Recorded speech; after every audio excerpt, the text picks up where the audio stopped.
Israel's interaction with Babylon, and specifically with the Neo-Babylonian Empire of Nebuchadnezzar II, there are many references to this nation and its practices in the Bible.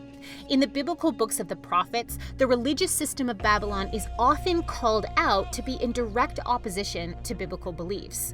This was particularly concerning, as many former citizens of Israel and Judah had been removed from their land as exiles and lived in Babylon with and under this system of worship.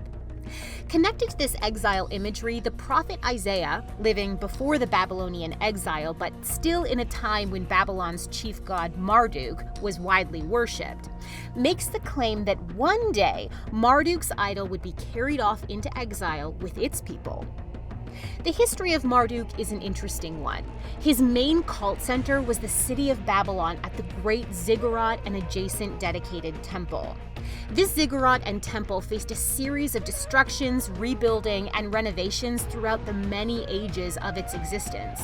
But the most famous reconstruction occurred under the watchful eye of Nebuchadnezzar II, the great builder king of Babylon, who also was responsible for the destruction of the Jerusalem temple and who appears as a main figure in the biblical book of Daniel.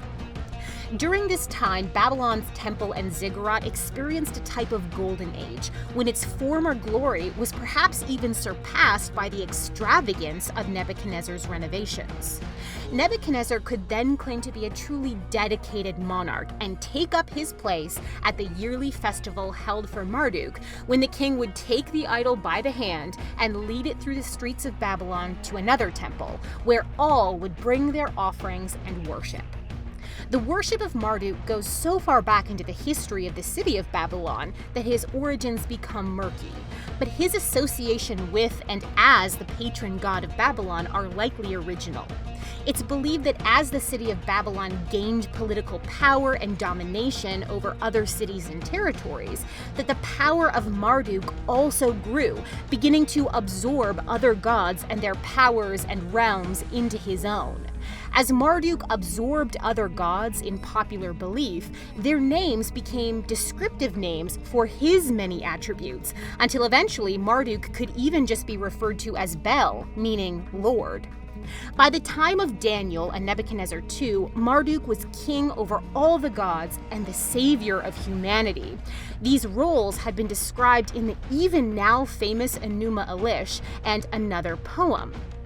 Marduk was believed to be strong enough to rule over all other gods and to be personally interested in helping the fate of humanity, which adds a very sobering context for Nebuchadnezzar's confession of Israel's God as recorded in the book of Daniel. Thank you so much for watching. We want to keep producing high-quality biblical content, but we can't do it without your support. If you feel called to support us, please go to BibleDiscoveryTV.com and give today. Your support really means a lot to us.